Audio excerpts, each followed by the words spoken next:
یہ لکھا ہے کہ حضرت عمر فاروق رضی اللہ تعالیٰ عنہ کے دور میں بھی کس طرح کا واقعہ پیش آیا۔ ایک نوجوان تھا، حسین و جمیل تھا، اللہ نے حسن عطا کر رکھا تھا بڑا۔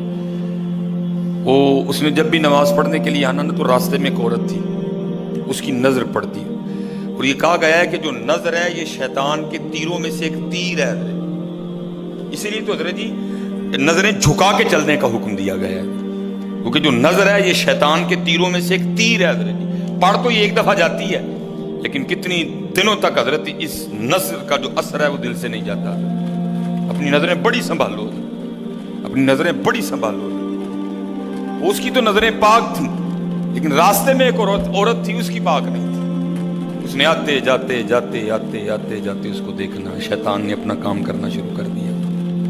اس نے ایک دن کیا کیا، اس نے اپنی خادمہ سے نا اپنی خواہش کا اظہار کیا، میرا دل کرتا ہے کہ اس نوجوان سے نا تنہائی ملے، لیکن ملے تو ملے کس طرح؟ جو خادمہ تھی ذرا پکی عمر کی تھی، اس نے کہا یہ تو کوئی مشکل کام نہیں ہے، آج ہی رات کو بات بنا دیتے۔ وہ جب عشاء پڑھ کے وہ نوجوان مسجد سے نکلا نا، وہ خادمہ راستے میں کھڑی ہو گئی، اس کو روک لیا، اس کو 2-3 احادیث سنائی، 2-3 آیات مبارکہ سنائی کسی کے کام آنے کے حوالے سے۔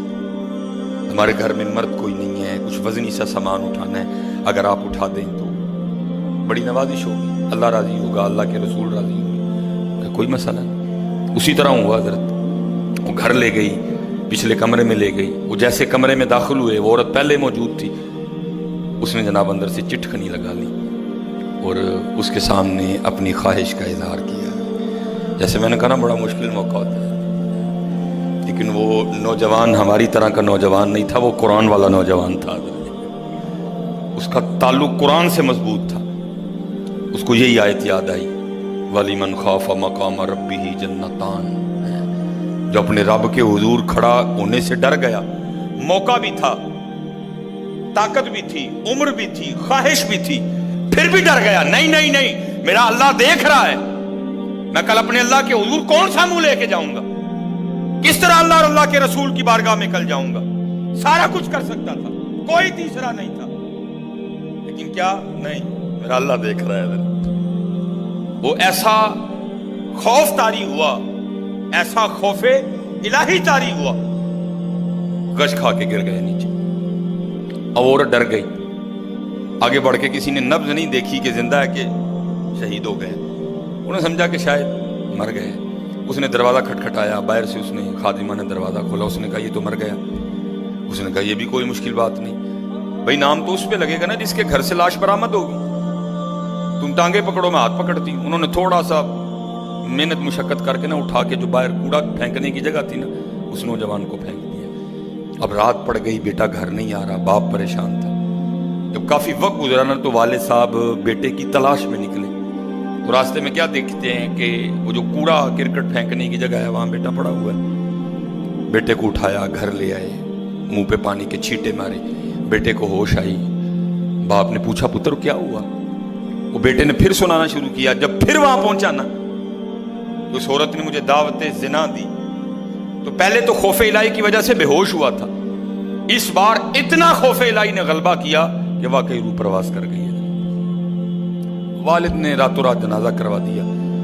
صبح والد صاحب فجر کی نماز کی جماعت میں شریک نہیں ہو سکے۔ جب نماز سے فارغ ہوئے نا تو امیر المومنین حضرت سیدنا عمر بن خطاب رضی اللہ تعالیٰ نے پوچھا بھائی وہ آج ہمارا فلاں مقتدی کیوں نہیں آیا؟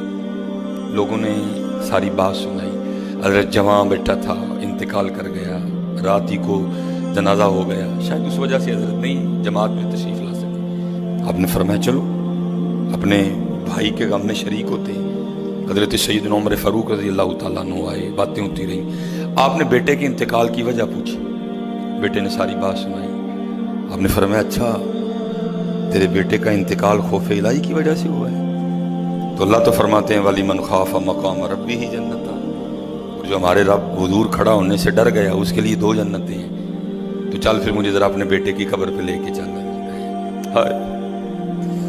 لکھا ہے حضرت عمر فاروق اب اس کے بیٹے کی قبر پہ تشریف لے، اس کی قبر پہ کھڑے ہو کے اس نوجوان کو باہر سے مخاطب کر کے فرماتے ہیں، اللہ فرماتے ہیں وَلِمَنْ خَافَ مَقَامَ رَبِّهِ جَنَّتَانِ، اور جو اپنے رب کے حضور کھڑا ہونے سے ڈر گیا اس کے لیے 2 جنتیں ہیں.